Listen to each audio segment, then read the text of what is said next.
we're in trouble as a nation. I came here as an immigrant. I was 5 years old, and I didn't receive my naturalized citizenship until 2009. I was in that movement of awakening that many Americans were in the middle of. And my second grader at the time, who's now a senior, came to me and said, "Mom, what was it like in your culture?" And I'm thinking, well, we listened to Madonna. We had the hot neon colors, and not much was different, right? Especially in Canada, not much was different.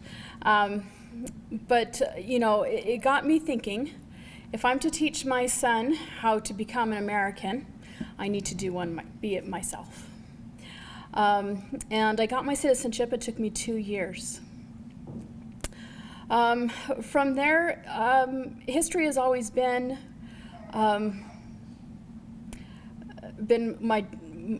my forte. I love history. History's full of stories that we don't share enough of. And I'm going to bring to you an idea that a foundation can help support an idea of a republic, and that a republic can then help save our children and their freedom. So I wanted to share with you this slide. I'm a book geek, right? You know you're a book geek when you still get upset about thinking about the Library of Alexandria, right? What are we missing? What hasn't been shared, right? Can I maybe share with you, there's no such thing as a new idea. What a concept, right?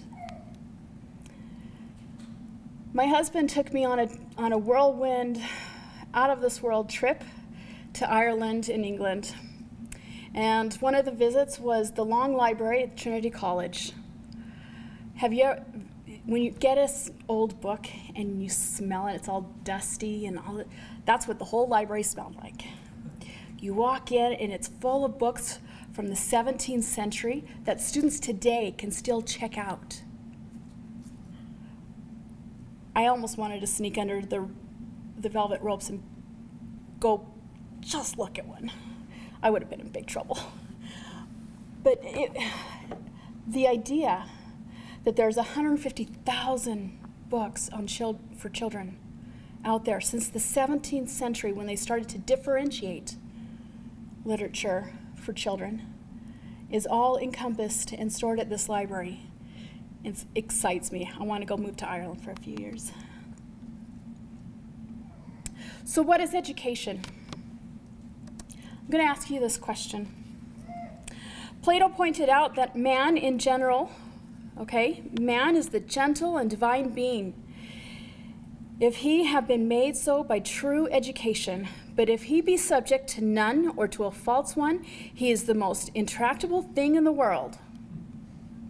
So I ask you again, what is true education? And I want you to think about this question as we continue. The First Lady of the city of Philadelphia, Elizabeth Powell, is reported to have asked Dr. Benjamin Franklin, "Mr. Franklin, what have you given us?" He replied, "A republic, madam, if you can keep it." I find it interesting that Benjamin Franklin would assume that Mrs. Powell would know what a republic is, and that it was a personal charge to her, and presumably the rest of the citizenry, to keep it. What did Mrs. Powell know? And what did she need to know? And what did the founders know? Is anything being taught today through the Common Core even close to what we should know? To make sure we keep our republic, I strongly suggest a fanatical no. That nothing is being taught through the Common Core standards to keep our republic. The evidence is in the statement that is, according to a recent Gallup poll, that 55% of our students today are in favor of socialism. Now, I didn't highlight it, But the next one above it talks about, are they favorable to the government currently? And it was even higher, 58% under the Obama administration. Socialism was king, is king. So what about democracy? Is a democracy, as many purport today's governance, is it an enemy to the republic? In the Federalist Papers, it was repeatedly mentioned the dangers of a democracy, that it was an enemy to liberty. Benjamin Rush made it clear that a simple democracy is one of the greatest evils. De Tocqueville warned, okay, let me back up here. Let me just put in that the philosophies taught in the classroom today will be the philosophies of the government tomorrow, okay? So thinking of that, de Tocqueville warned America against going down the path of democracy, form of government. He pointed out that in a democracy, individualism could be a lonely position if genealogy, so your ancestry, and history were not taught. He stated, thus, not only does democracy make every man forget his ancestors, but it hides his descendants and separates his contemporaries from him. It throws him back forever upon himself alone and threatens in the end to confine him entirely within the solitude of his own heart. Are we not seeing history being rewritten and in some cases be completely erased? Monuments being torn down and historical figures being written out of history books. So what form of education is needed today to save our republic? This past summer, it was announced that Mount Liberty College was in the beginning stages of opening up here in Utah. The focus is to offer classical liberal arts degree. I met with two of the members of the Board of Trustees, Jennifer Jensen and Lorraine Sempler, and asked them if there was a need for classical liberal arts education today. They told me that classical liberal arts education is all about the study of human nature through the ages. It is vital for society to know our roots. When we divorce education from the past, we divorce ourselves from what matters, and that is human nature and how it remains the same. This knowledge of human nature helps us to understand society around us and how we got here, as well as where we're going based on our actions. I have found a great example of this understanding in history. In 1780, an anonymous article was published in Philadelphia, The Sentiments of an American Woman. The writer is presumed to have been First Lady of Pennsylvania, Esther D. Burt Reed, who led in raising $300,000 for the Continental Army. This was a woman's campaign to fight for the Republic. She wrote, I call to mind with enthusiasm and with admiration all those acts of courage and consistency and patriotism which history has transmitted to us.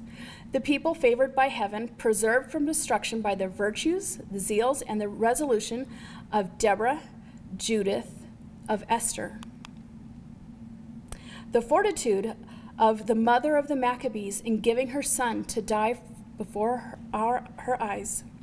Rome saved the fury of a victorious enemy from the efforts of Volumnia and other Roman ladies.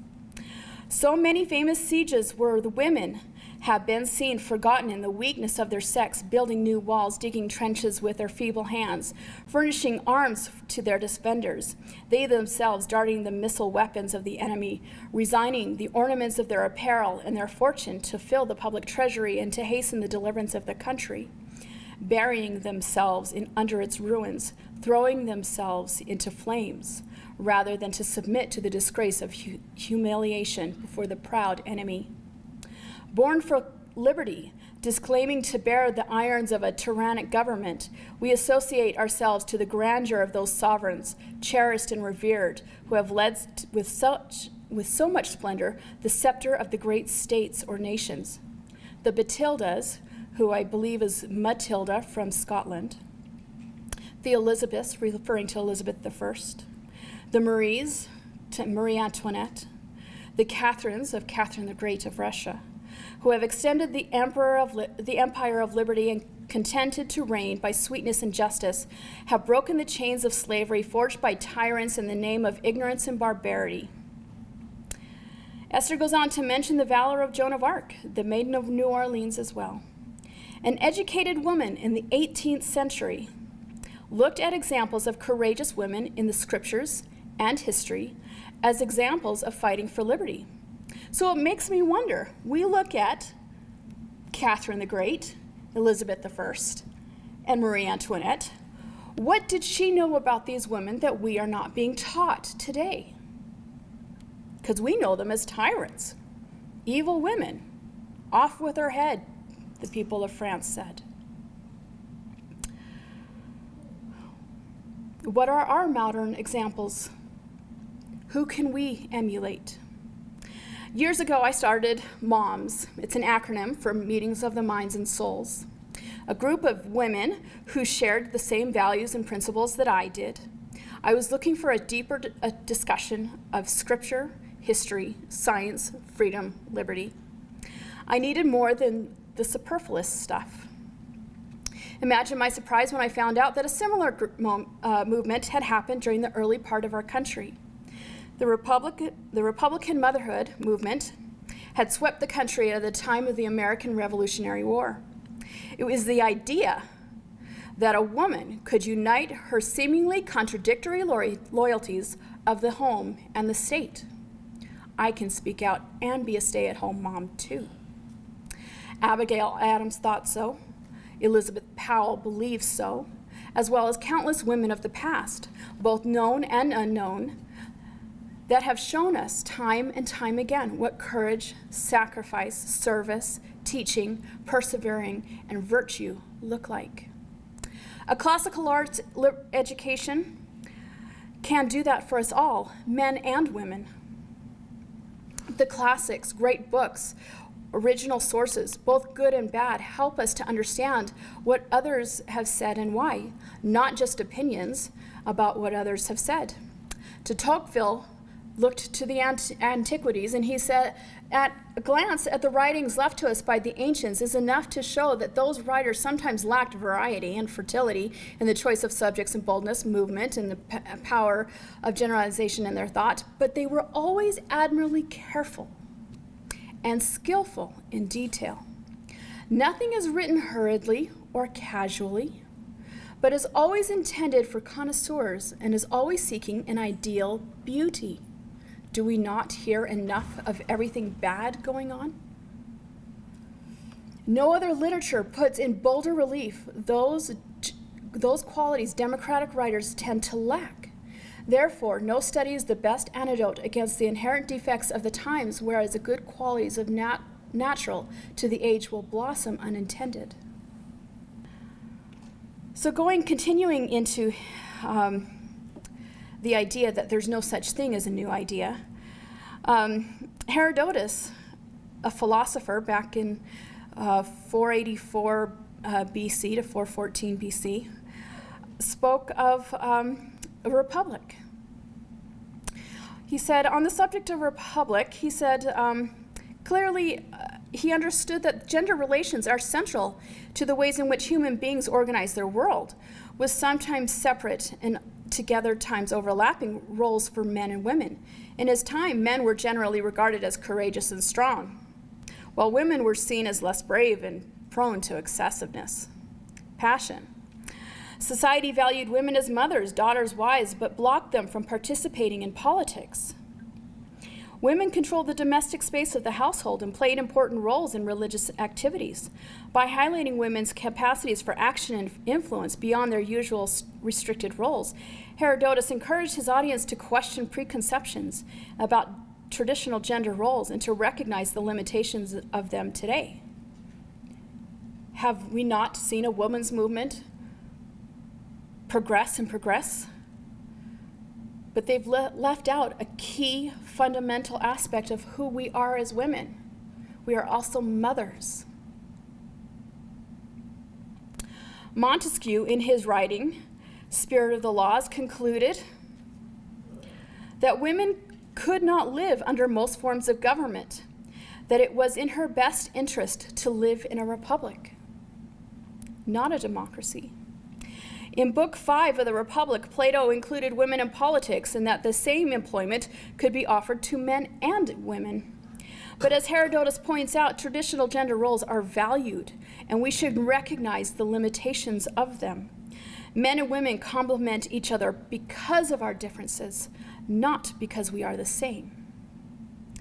The beauty of a republic that we are to keep is that it does not question identity of any kind, but it questions political liberty and civic freedom, the balance of law and liberty that influences each of us as individuals. These noble quests alone are something both men and women can collaborate on together. So I will repeat my beginning question. What is true education? Did you come up with an answer?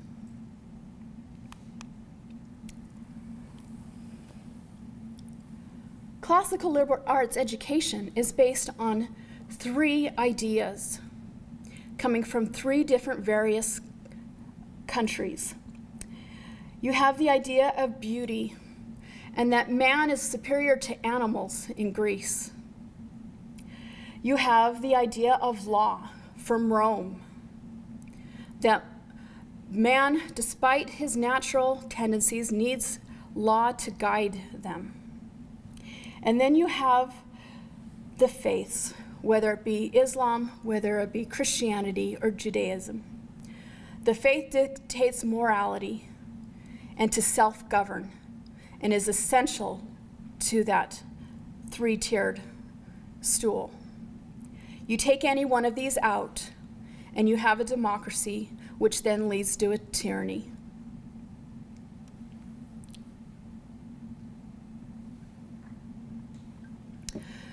To me, true education is not aimed for college and career readiness. These goals are byproducts, not the means to an end, as national leaders would have you and your students believe. To me, true education involves character, virtue, and truth. Not stopping to question until you find the original source. Sometimes that means you pause for a time as events bring the original sources to you. Professor Jensen of Mount Liberty College stated that true education is turning a man or a woman into a higher thinking creature, recognizing truth and virtue and acting on it. If you just read about it and do nothing, it does nothing for you. The founders were taught from the scriptures, from Montesquieu, Locke, Rousseau, Plato, Cicero, and all studied forms of government before settling on a form of a republic. Students today are not being taught from these same sources. Recently, the College Board, whose president at one time self-proclaimed himself to be a Marxist, cut ancient history from its World ABE history course up to 1200 AD. So much, if not all of our Western heritage and the birth of liberty as well as its source, is at extreme risk at being lost forever to tyranny. Democracy is an action word, a means to an end for suppressors and dictators. History shows a repetitive of this, and only a classical liberal arts education can show us exactly how to save and indeed keep our republic. A classical liberal arts education can define what is good, true, right, beautiful. It suggests a source of good, the dependence on and a responsibility to God. Our Creator is the source of goodness, justice, mercy, charity, compassion, and beauty. A classical liberal arts education teaches what those things are, and isn't that what we want for our children?